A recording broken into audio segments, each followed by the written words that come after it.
What is the best cosmetology school to go to?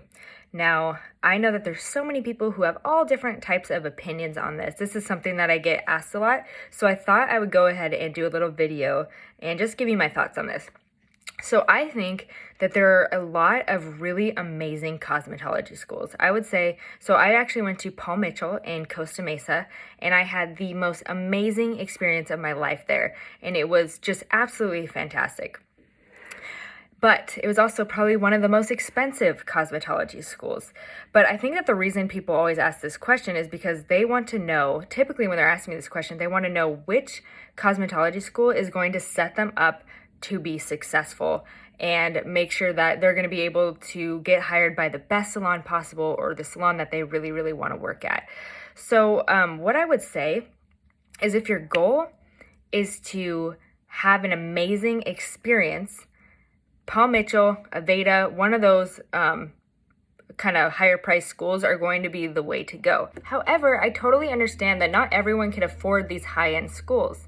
While I think that they're worth the money because they provide so much inspiration and they really do their best to make sure that you're successful after school, that's one of the main benefits of going to those high-end schools.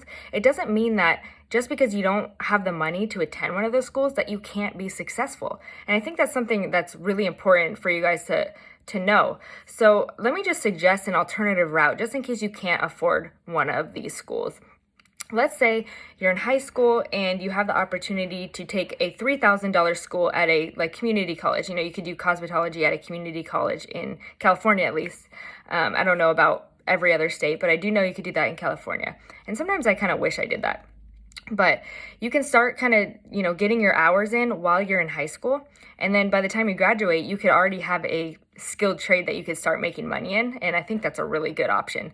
However, the one downside to taking a school that's only $3,000 is you're not going to get the same type of experiences you get at the high-end schools. And there's something to be said about that because it is very, very difficult to stay in this industry. A lot of people quit. A lot of people quit school. A lot of people quit the industry because it is a very tough industry. So the one downside of taking these inexpensive schools is that they don't really provide you with a lot of ways to be successful outside, like after you're completed with school. They're not very inspirational. They're not very motivating. It's just primarily to get your hours in so that you can take the state board test and get your license. So if you think about it that way, like the least expensive schools, they're really just about getting the license and making sure you pass state board. That's really all the focus is. That's why they're so inexpensive.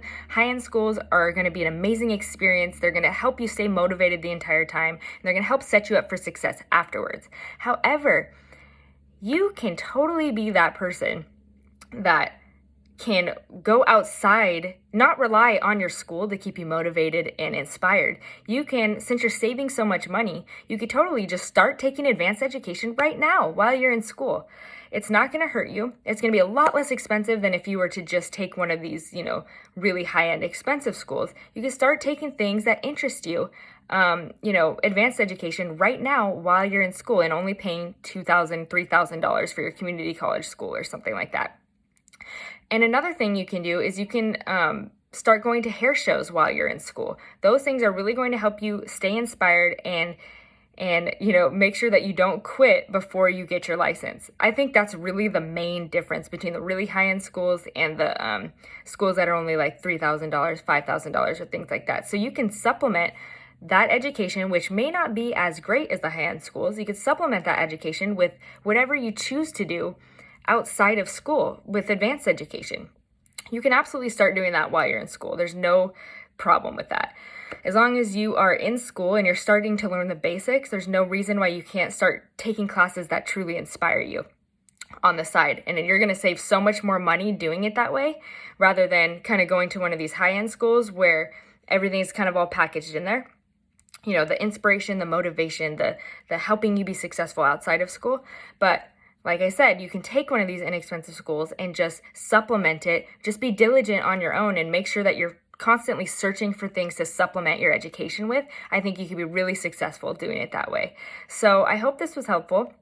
Now, if we're going to talk about high-end schools, I will say that I went to Paul Mitchell and I thought it was the most amazing experience ever. It kept me motivated the entire time. It helped keep me inspired.